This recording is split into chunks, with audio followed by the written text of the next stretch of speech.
Yeah, it's a sit-down week. Anyway, hey everybody, what's up? This is Retrokid Reviews. Unfortunately, I did not have time to see Masters of the Universe this weekend, so that's why we're basically doing a video game roundup of stuff that's of interest here for the channel. So, but what I've heard so far on the box office from Variety is that the new scary movie entry into the Wayans brothers parody franchise just score, I guess, their best opening in a while. It kind of makes sense. It's been 15 years of separation since the last one, and that has a long history of I guess successors as the worst like parody movies ever. Again, that's a whole beehive of better YouTubers that will talk about that franchise better than me, or most of those franchises. So, good on them. If anything else, I hope it's actually funny outside of that they them pronoun that got him flack on the trailer. So we'll leave that where we leave that. But yeah, as you can also tell with Masters of the Universe, it's stumbling its way to probably a 30 mil total here in the States. It's only 29.3 mil. So I'm gonna go ahead and just assume it's probably all Jared Leto's fault for this one. I think he just got frustrated and found out that he wasn't invited to the opening earlier, I think this last week, and obviously was heavily auto-tuned. I think he was in on the bits, from what I've heard from the light spoilers on this movie when it comes to Skeletor. So again, we'll leave that where we leave that. And for Travis Knight and most of the writers here, I hope if anything else to get picked up for better franchises in the future, if this does look to be a bomb. If anything else, financially, reviews wise, could change if anything else. So we're gonna leave it there. So on to mostly Wolverine related content, essentially me catching up on the State of Play trailer that came out later this week. Essentially, I don't have time to go into every single Morlock and Reaver that came into the gameplay. I highly recommend Keel reacts on that. Mostly, I also don't have time to talk about Callisto's new voice actors. She's very much a video game regular and apparently is trying to do, I guess, the Sam Jackson thing of having her likeness along with the character. And honestly, it's a nice revamp for Callisto in general as far as the Morlocks go. They are a very multicultural, abandoned kind of like side of the mutant race, so it kind of makes sense in general. Also, I'm a very big fan of Leech since like the since like the 93 show, as I was like a little like, wimpy kid that has powers that he cannot control, hence most of the warlocks. Some might actually be upcoming X-Force if Boom Boom is in there too. I could be wrong. Again, I don't have an exact encyclopedic history of early post 1780s X-Men comics, especially the Morlocks in this case. So other than having an awesome book here talking about previously on the X-Men show, which I will probably reread for X-Men 97, hopefully next month when that drops for season 2. On to some stuff I also missed. I already did an character react for Logan on Jean Grey, but from what I saw for the combat in that trailer was really good. I don't know if it's final build when it comes to most of everything from Insomniac, but given that it's 3 months out to coming in store shelves, I'll say it's near final build from what the early leaks used to be back in the day. Quick story when it comes to that. The only tidbit I got out of it, and I think when I was covering the early leaks of this game, was that Dane Cook tweeted condolences to the dev team and everything, and I thought for the longest time it was my indication of him being like Deadpool or Sabretooth. Neither are true or confirmed, because we did get a look at Sabretooth, and unfortunately for this video's time, I don't have time to get the screenshot of him, but from what I've seen in the showcase trailer from the State of Play is that he's definitely got Team X uniform. That's a Black Ops group pre-memory wipe. Logan was with, along with Victor Creed, obviously Sabretooth. So yeah, it's gonna be awesome. I'm still glad that the game is more Logan focused, but with people in his I guess orbit that counts as X-Men adjacent characters. I know Jean is like the biggest character ever, and most likely will be Shadow teasing like an actual full-blown X-Men game probably later in the future, which would be cool if anything else.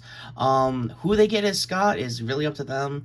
I also don't have time to talk about the pre-order bonuses of costumes, but this Instagram post kind of said the blue suit here is supposed to be like a 2010s X-Force Logan. I could kind of see it on the cowl.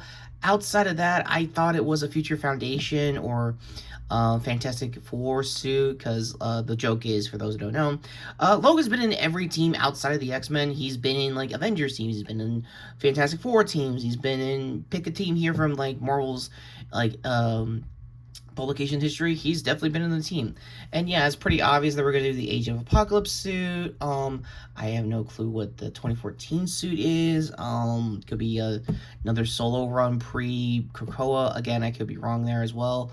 The Extreme suit is a very niche pull, but kind of makes sense because X-Men 97 is doing Grant Morrison's suits for the season 2, so kind of makes sense that it was going to go there as well. I honestly thought it was a shout out to Jackman from the movies, and I think the joke there was that it'd be like the tallest version of the suit, as like the joke is that he's the tallest actor to be Wolverine, even though he's like, I don't know, 5'1" in the comics. I could be wrong. I'll go to Nando's video when he was doing his castings video back in the day before Deadpool Wolverine.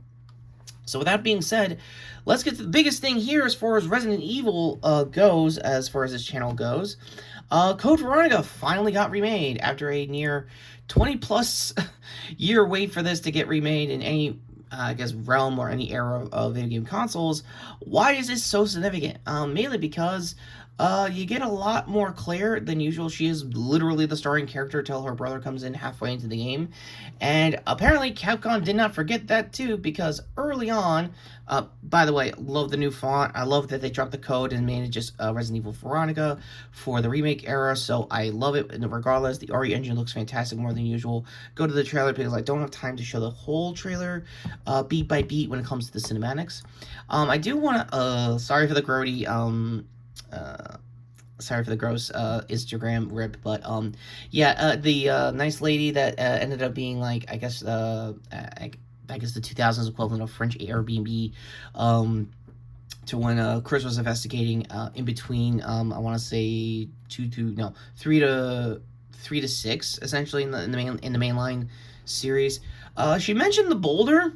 For those who don't know, and for those who are probably new to Resident Evil, the boulder punch, oh my god, sorry, I am just 2 for 2 on bad edits.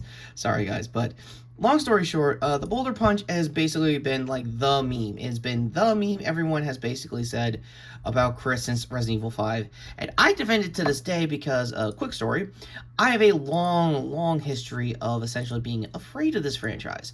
Yeah, I know, for a guy who has an entire playlist of Resident Evil content, I used to be afraid of this franchise, and I defend 5 despite the buggy-ish co-op, and yeah, you name the gameplay hiccups that it was even back then. The main reason why I defend the boulder punch is because it's a meme, and it finally broke my, like, game suspicions, and just, like, took this, didn't have to take this too seriously and just have fun with it, essentially. So, with that said, my overall thoughts of the original Code Veronica, fun fact, I actually tried to play this during the pandemic after RE3 Remake came out. Go to my review of that back in the day, and it is rough. The tank controls is rough, to say the least, and honestly, the sprite models you see here look a lot better than they were when they were adopting it into, I guess, porting it into PS4 back in the day. I don't know how it is going to be for PS5 now for the Essential, or whoever's got those new Echelon tiers of, like, their new payment structure for their marketplace, so my bad in advance of not knowing the optics of gaming nowadays, but ultimately, I think it's going to be a winner for Capcom in general. They've been on the biggest hot streak since RE7. That's going on almost a decade now of just banger after banger after banger releases when it comes to Capcom's entire infrastructure, when it comes to release order, and committing themselves to the remakes after 2 was, like, the best thing that ever happened for Capcom in general. I know they are very happy to do new IP as well. I'm very also happy for Pragmata's success, and maybe someday I'll get around to playing that and do a quick review of it here as well. So, speaking of quick reviews, that'll lead us to the end cards. So, go to me finally being vindicated that Veronica is finally coming out. To the end cards to my previous review, which was obviously right here, and go to my other hand here to my Critical Role shorts. But today's case, I am going to be doing a retro rec for 007 First Light. With that being said, what is your favorite trailer from the showcase? These are the 2 high-profile trailers that I wanted to talk about, and I had some time since I wasn't available to see Masters of the Universe. Speaking of which, if you are seeing Masters of the Universe today, is it better than pretty much all what the chuds are going to be saying online about the last 7.5 years of He-Man content that they have? More about that, I'll try to talk about if I ever get around to sitting through the actual movie itself, as a quick preview, I guess. Side hype point this video if you also want to see that on mobile subscribers, as well as far as other platforms. Yeah, anyway, like, comment, subscribe, and this is Retrokid Review saying... So, are we getting Hunk as well as, like, a bonus, like, Mercenaries mode? Because I don't think Veronica ever had that, but that would be cool. Just saying, Capcom! Oh, and, long story short, yeah, more Gene gameplay. Like, please.